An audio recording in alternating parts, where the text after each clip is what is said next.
لله كثيرا وسبحان الله بكرة وأصيلا لا إله إلا الله والله أكبر ولله الحمد. الحمد لله الذي جعل سر الحج حجة والإنعام وأنزل في فضائل والإنعام وفضائل أيام على سائر الأيام والصلاة والسلام على سيدنا محمد المبعوث على جميع الأنام وعلى آله وأصحابه عقبة الأنام ومصابيح الهدى. أشهد أن لا إله إلا الله وحده لا شريك له إله تفرد بالكمال والكمال وأشهد أن محمدا عبده ورسوله أفضل من صلى وصام. اللهم صل وسلم على سيدنا محمد وعلى آله وصحبه الذي سبحوا بالأمجاد فمن تبعه فقد نال سبل الدار. أما بعد ويا أيها المؤمنون رحمكم الله أوصيكم وإياي بتقوى الله وطاعته بامتثال أوامر واجتناب النواهي. قال تعالى في كتاب الكريم يا أيها الذين آمنوا اتقوا حق تقاته ولا تموتن إلا وأنتم مسلمون. وقال أيضا ولما بلغ شيئا قال يا بني إني أرى في المنام أني أذبحك فانظر ماذا ترى. قال يا أبت افعل ما تؤمر ستجدني إن شاء الله من الصابرين. Ma'asyiral muslimin jamaah salat Idul Adha hafizakumullah. Syukur alhamdulillah. Mari kita tanamkan dalam hati dan ucapan dengan lisan sebagai kata kunci pertama atas segala nikmat dan karunia yang Allah Subhanahu wa taala berikan kepada kita semua. Salah satunya adalah kembali mempertemukan kita semua dengan hari raya Idul Adha. Semoga ibadah yang kita lakukan menjadi ibadah yang diterima oleh Allah Subhanahu wa taala. Salawat dan salam marilah kita taruh, kita haturkan kepada junjungan kita Nabi Muhammad sallallahu alaihi wasallam yang telah menjadi contoh dan teladan bagi kita semua, baik dalam berucap, bertingkah maupun berperilaku dalam kehidupan sehari-hari, beserta para sahabat, keluarga dan semua pengikutnya yang senantiasa berusaha untuk mengikuti seluruh jejak langkahnya. Selanjutnya melalui mimbar yang mulia ini kami khatib mengajak kepada diri kami sendiri, keluarga dan semua jamaah yang turut hadir pada pelaksanaan sholat Idul Adha ini untuk terus berusaha dan berupaya dalam meningkatkan keimanan dan ketakwaan kita kepada Allah Subhanahu wa taala. Karena hanya dengan modal takwa kita semua bisa menjadi hamba yang selamat baik di dunia maupun di akhirat. Ma'asyiral muslimin jamaah salat Idul Adha hafizakumullah. Salah satu sejarah penting yang berhubungan dengan perayaan hari raya Idul Adha adalah sejarah tentang ketegaran Nabi Ismail di saat mendapatkan ujian dari Allah Subhanahu wa taala berupa menjadikan dirinya sebagai korban untuk disembelih. Kisah ini akan terus kita tanamkan, kita kenang oleh kita semua dan menjadi pelajaran penting untuk terus tumbuh sebagai manusia yang tegar dalam menjalani kehidupan sehari-hari.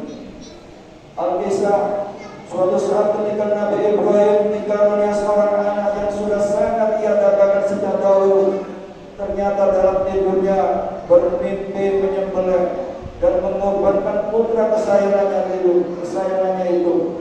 Saat itu Nabi Ismail sudah bisa membantu ayahnya dalam setiap pekerjaan-pekerjaannya. Ia tumbuh menjadi anak yang bisa bertanggung jawab. Sebagian ada yang mengatakan umur 7 tahun dan sebagian ada yang mengatakan umur 13 tahun. Menyikapi mimpinya itu, Nabi Ibrahim sangat bingung dan gelisah. Ia tak lantas membenarkan, namun tidak pula mengingkari. Dia merenunginya beberapa kali dan memohon kepada Allah Subhanahu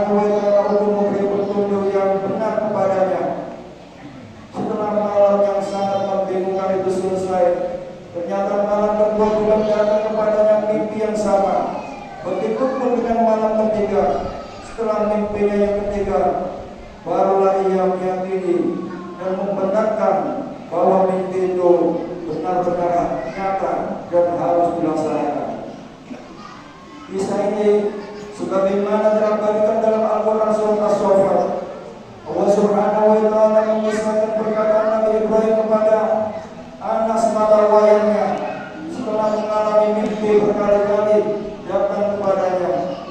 Di dalam Al-Quran diceritakan, "Walamma balagha ma'usaya qala ya bunayya inni ara fil manami anni adbahu fanzur madza tara." Maka ketika anak itu sampai pada umur sanggup berusaha bersamanya, Ibrahim berkata, "Wahai anakku, sesungguhnya aku bermimpi bahwa aku menyembelihmu, maka pikirkanlah bagaimana pendapatmu." Mendengar pernyataan dan pertanyaan ayahnya, dengan penuh ketegaran jiwa dan kesabaran, Nabi Ismail yang masih muda itu menjawab, "Qala ya abati ma tu'malu sataduruni insya'a Allah nas-sabirin." Ya Ismail menjawab, "Wahai ayahku, lakukanlah apa yang diperintahkan Allah padaku. Insya Allah kau akan mendapat itu termasuk orang-orang yang sabar." Allahu Akbar, Allahu Akbar, Allahu Akbar wa lillahil hamd. Masyaallah muslimin dan masyarakat al-fayat dirahmati Allah. Sebagai sosok hamba yang taat, Nabi Ibrahim dan Nabi Ismail melakukan apa yang telah diperintahkan Allah pada keduanya dengan hati yang sedih dan raut wajah yang dipenuhi dengan air mata. Keduanya harus sama-sama ikhlas dan ridho demi memenuhi perintah Tuhannya.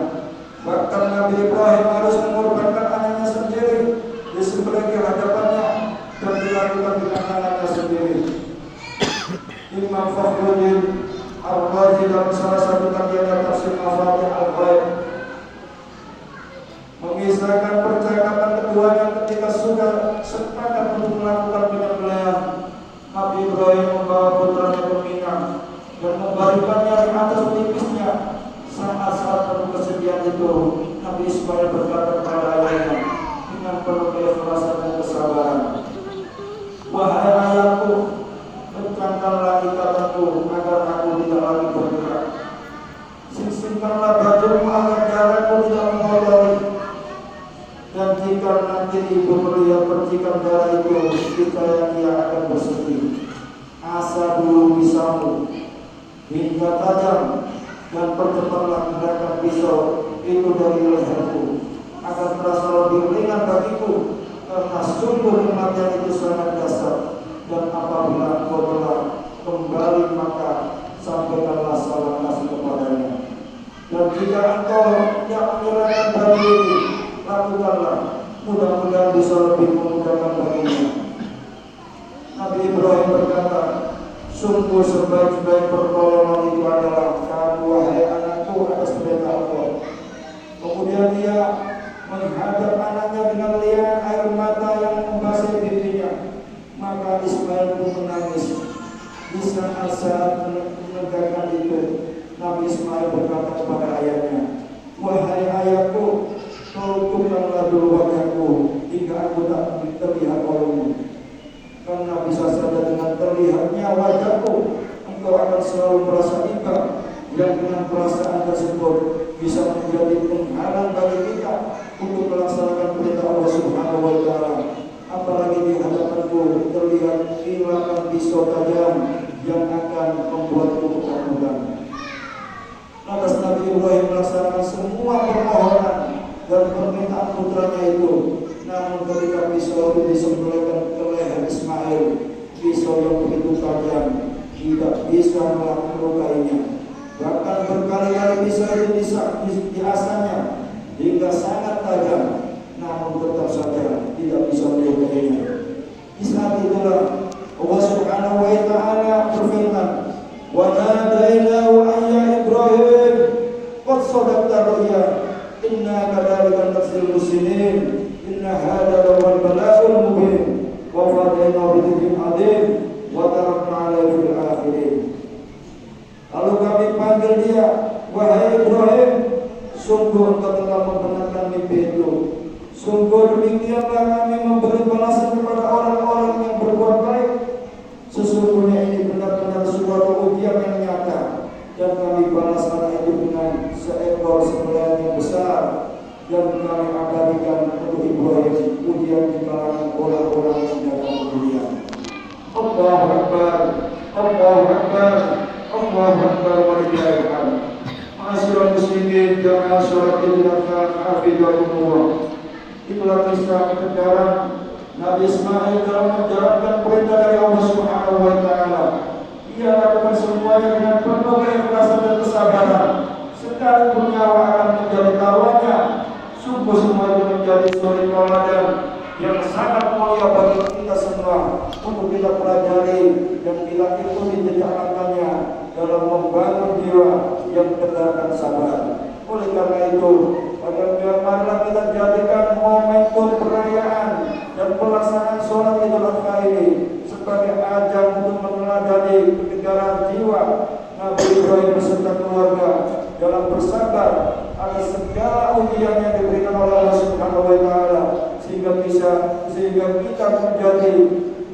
kita bisa menjadi hamba pilihan yang dicintai oleh Allah Subhanahu wa Ta'ala. Mudah-mudahan seluruh khutbah yang kami sampaikan ini ada guna dan manfaatnya, dan mudah-mudahan kita semua digolongkan oleh Allah Subhanahu wa Ta'ala orang-orang yang sabar dalam menghadapi semua ujian. Kita diberikan oleh Allah Subhanahu wa Ta'ala orang yang sabar melakukan perintah Allah Subhanahu wa Ta'ala, menjauhi perintah-perintah Allah Subhanahu wa Ta'ala. Yang penting mudah-mudahan kita semua dijadikan oleh Allah Subhanahu wa Ta'ala orang-orang yang husnul khatimah. Husnul khatimah, husnul khatimah. Barakallahu lakum fi hadzal yawmil karim wa nafa'ani wa iyyakum bima fihi min as-salati was-salami was-salati wal-Qur'an wa jamil du'ati wa taqabbal minni wa minkum jami' a'malina innahu huwal hakimul 'alim. Aqulu qawli hadza wa astaghfirullaha li wa lakum wa astaghfiruhu innahu huwal ghafurur rahim.